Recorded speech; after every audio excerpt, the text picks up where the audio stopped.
शंकर भगवान की जय हो। तो भगवान शंकर बड़े दयालु हैं, बड़े ही कृपालु हैं। उनकी जो सेवा करता है उनके जीवन से कष्ट ऐसे चले जाते हैं जैसे दूध में से मक्खन को निकाल लिया जाता है और मक्खन अलग हो जाता है, दूध अलग हो जाता है। ऐसे ही भगवान शंकर की भक्ति से जीवन के जितने भी बंधन हैं, कष्ट हैं, वो सभी कष्ट जल करके भस्म हो जाते हैं। बोल शंकर भगवान की जय हो। तो रोजाना कौन कौन भगवान शंकर के शिवलिंग पर अभिषेक करता है? करता है कोई? 3 मैयाएं बस, बहुत जरूरी है। और भी तुमसे कुछ ना बने तो कहते हैं सारी समस्याओं का हल एक लोटा जल। बोले बाबा बड़े कृपालु हैं, दयालु हैं। वो एक लोटा जल में ही प्रसन्न हो जाते हैं और एक लोटा जल के बदले तुम्हें बहुत कुछ दे देते हैं। भगवान शंकर ने सभी देवताओं को कुछ ना कुछ दिया, राक्षसों को भी भगवान शंकर ने ही दिया। जिस भी देवता को जो भी कुछ मिला भगवान महादेव से ही मिला है। दशरथ जी महाराज के यहां पर जब पुत्र नहीं हो रहे थे तो दशरथ जी ने भगवान शिव की आराधना करी और उसी समय भगवान शंकर प्रसन्न हो गए और साक्षात त्रिलोकी के नाथ भगवान नारायण को पुत्र बना करके भेज दिया उनके यहां पर। ऐसे दयालु हैं भोले बाबा। भगवान राम को धनुष बाण भोले बाबा ने ही दिए। भगवान नारायण को चक्र सुदर्शन भोले बाबा ने ही दिया। सुना है आपने? लेकिन भोले बाबा को आज तक किसी देवता ने कुछ नहीं दिया, इसलिए बाकी सब देव हैं और भगवान शंकर महादेव हैं। बोलो महापति महादेव की जय हो। भोले बाबा तो ऐसे हैं कि एक चोर को कुबेर बना दिया। कुबेर की कथा सुनी है? एक शहर में एक यज्ञदत्त नाम का ब्राह्मण रहता था और उसका एक बेटा था गुणनिधि। नाम है गुणनिधि लेकिन काम सारे उल्टे हैं। चोरी करता है, डकैती करता है, जुआ खेलता है, शराब पीता है। अब यज्ञदत्त ब्राह्मण भजन करते, भगवान की बड़ी सेवा करते, कथा करने के लिए जाते, हवन करने के लिए जाते, यज्ञ कराते। अब एक बार क्या हुआ, किसी यजमान ने यज्ञदत्त ब्राह्मण को एक अंगूठी दे दी। जिसे ब्राह्मण को पहनाते हैं ना, मान लिया कथा करी उन्होंने और इस यजमान ने अंगूठी पहनाई सोने की। उस अंगूठी को लाकर के यज्ञदत्त ब्राह्मण ने अपनी पत्नी को दे दिया। कहा कि भगवान ये किसी यजमान ने दी है और इसे आप अपने पास रख लो। पत्नी ने वो अंगूठी तिजोरी में रख दी। लेकिन उसका जो बेटा है वो जुआ खेलता है, शराबी है, दुराचारी है, पापी है। एक दिन वो अपने घर में से ही उस अंगूठी को निकाल करके जुए में हार करके आ गया।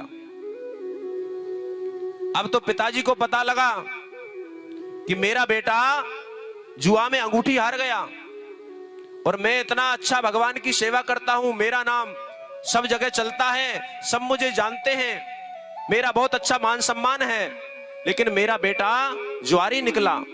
अब तो ब्राह्मण रोने लगा, भगवान से प्रार्थना करने लगा, भोले बाबा या तो मेरे बेटे को आप सद्बुद्धि दो जिससे सब चीजों को छोड़ दे, नहीं तो आज के बाद मैं इसे अपने घर से निकाला देता हूं, तिलांजलि देता हूं।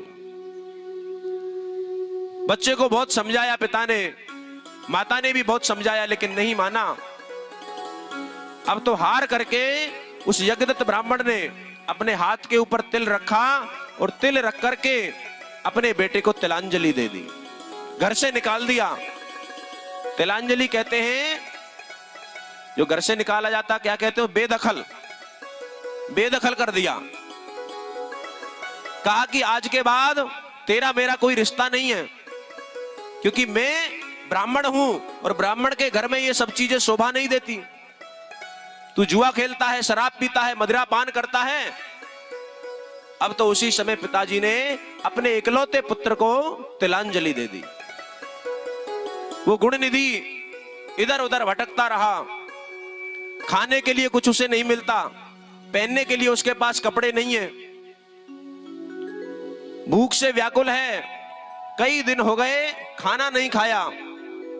अब तो चारों तरफ भटक रहा है कि उसे कोई खाने के लिए 2 रोटी दे दे। एक बार उसने देखा एक शिव मंदिर के अंदर भगवान महादेव की शिव महापुराण की कथा चल रही थी। जैसे ही उसने देखा कि शिव महापुराण की कथा चल रही है, आकर के पांडाल में कोने में बैठ गया। उसने सोचा कि जब कथा विश्राम होगी, आरती होगी, तो आरती के बाद में कुछ ना कुछ खाने के लिए प्रसाद मिलेगा और मेरा पेट भर जाएगा। बहुत देरों तक बैठा रहा, कथा संपूर्ण हुई, आरती हुई, लेकिन उसे खाने के लिए किसी ने कुछ नहीं दिया, क्योंकि उसके वस्त्र हैं फटे पुराने हैं, दुबला पतला हो रहा है, कई दिनों से नहाया नहीं है, और उसकी शक्ल को देख करके लगता है कि ये वास्तव में चोर है। इसलिए चोर समझ करके, शराबी समझ करके किसी भक्त ने उसे प्रसाद भी नहीं दिया। वो उस कोने में बैठा रहा। सभी जितने भी भक्त आए हुए थे, सभी आरती कर करके प्रसाद लेके पांडाल को छोड़ करके चले गए। पांडाल में कोई नहीं है। रात्रि का समय हुआ तो सभी ब्राह्मण जो थे वो ब्राह्मण भी सो गए। अब वो गुण निधि कोने में बैठा बैठा सोच रहा है कि मुझे खाने के लिए कुछ मिल जाए तो मेरी भूख खत्म हो जाए, नहीं तो आज मैं भूख से व्याकुल होकर के, भूख से तड़प तड़प करके इस पांडाल में ही मर जाऊंगा। कई दिनों का भूखा है। उसने देखा कि सभी ब्राह्मण सो गए हैं। उस पांडाल की सभी लाइटें बंद कर दी गईं, मंदिर में अंधेरा हो गया। अब वहां पर केवल एक दीपक जल रहा था। पूरे पांडाल में एक दीपक जल रहा था। वो गुण निधि आराम से चुपके चुपके से आया और आकर के व्यास गद्दी के पास में बहुत सारा प्रसाद रखा हुआ था। पहले तो उसने पेट भर के प्रसाद खाया, और जब प्रसाद खा रहा था तो वो जो एक दीपक जल रहा था वो बुझने वाला था। उसने क्या किया, अपने कपड़े में से एक चीर फाड़ी और चीर फाड़ करके उस दीपक में लगा दी। क्यों? जिससे ये दीपक और देरों तक जलता रहे और मुझे खाने पीने की वस्तुएं आसानी से दिख जाएं, क्योंकि पूरे मंदिर में अंधेरा है, एक ही दीपक जल रहा है। उसने अपने कपड़े में से छोटी सी चीर फाड़ी, दीपक में लगा दी। दीपक से और भी अच्छा उजाला हो गया जब नई बाती लगाई गई। अब तो उसने क्या किया, पेट भर के प्रसाद खाया, इस हाथ में भी प्रसाद भर लिया, इसमें भी प्रसाद भर लिया, और प्रसाद को लेकर के जब भागने लगा तो वहां पर पंडे पुजारी सो रहे थे। एक पुजारी में उसका पैर लग गया। पुजारी ने हल्ला मचाया, चोर है, पकड़ो पकड़ो। सभी पुजारियों ने उसे पकड़ लिया। गांव वाले भी उनकी आवाज को सुनकर के इकट्ठे हो गए और उस गुण निधि को इतना पीटा, उसी शिव महापुराण के पांडाल में उसकी मृत्यु हो गई। बोल शंकर भगवान की जय। चोर समझ करके उस पांडाल के अंदर ही गांव वालों ने सभी ने मिलकर के उसे मार दिया। अब तो यम के दूत उसे लेने के लिए आए। यम के दूत जैसे ही लेने के लिए आए, अपने साथ ले जाने लगे, तो भगवान शंकर ने देखा कि आज इस गुण निधि ने अपने कपड़े में से चीर फाड़ करके मेरे लिए दीप दान किया है, दीपक जलाया है। भगवान शंकर ने तुरंत अपने पार्षदों को आदेश दिया। भगवान महादेव के पार्षद भाग करके आए और यमदूतों से उस गुण निधि को छुड़ा लिया। कहने लगे, भैया तुम इस गुण निधि को यमपुरी नहीं ले जा सकते। यम के दूत कहने लगे, महाराज तुम क्या कर रहे हो? इसने पूरे जीवन पाप किया है, चोरी करी है, और अंत समय में भगवान की शिव महापुराण कथा में से भी प्रसाद को चोरी किया है, और आप कह रहे हो यमपुरी नहीं जाएगा। भगवान के पार्षद कहने लगे, इसने जीवन में चाहे कितने भी पाप किए, कितना भी जुआ खेला, कितनी भी शराब पी, लेकिन अंत समय में इसने बहुत अच्छा काम किया है। कौन सा? अंत समय उस गुणनिधि ने अपने कपड़े में से एक चीर फाड़ करके भगवान शंकर के मंदिर में एक दीपक जला दिया और उस दीपक की वजह से मेरे भोले बाबा प्रसन्न हो गए। बोल शंकर भगवान की जय।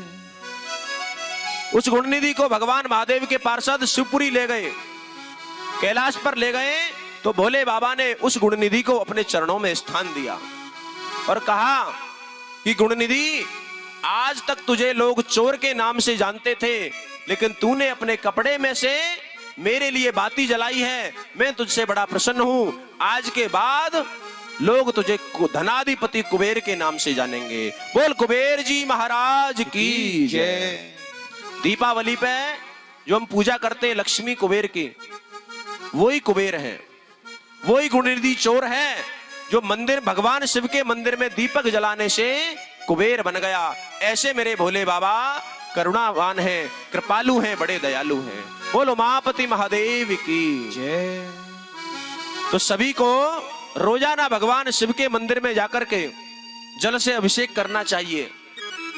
ज्यादा कुछ नहीं बने तो शाम को घी का दीपक जलाना चाहिए। ये भगवान की पावनमयी कथाएं कहती हैं, एक दीपक जलाने से जब एक चोर कुबेर बन सकता है, तो आपने यदि पूरे जीवन भगवान के मंदिर में दीपक जलाया तो आप भी भगवान के कहीं ना कहीं दास तो बन ही सकते हो। बोल शंकर भगवान की जय। तो ऐसे मेरे भोले बाबा। तो आइए, कल की कथा हमने कहां विश्राम करी थी भागवत की? भैयाओ, कल की कथा हमने भागवत की कहां विश्राम करी थी? थोड़ी याद दिलाओ, फिर आगे चलते हैं। कौन बताएगा? घर ही छोड़े आए क्या कथा को? देखिए, भगवान को पाने के 3 साधन हैं, श्रवण, कीर्तन और मनन। कौन कौन से? श्रवण, कीर्तन और मनन। और भी आपसे यदि कुछ ना बने, भगवान का जाप नहीं कर सको, लेकिन भगवान की कथाओं को ध्यान से जो श्रवण करता है, सुनता है, भगवान उसके हर एक कष्ट को हर लेते हैं और उसे अपने चरणों में स्थान दे देते हैं। जय हो। श्रवण, कीर्तन और मनन। आपने कल श्रवण भी किया, कीर्तन भी किया, लेकिन मुझे लगता है मनन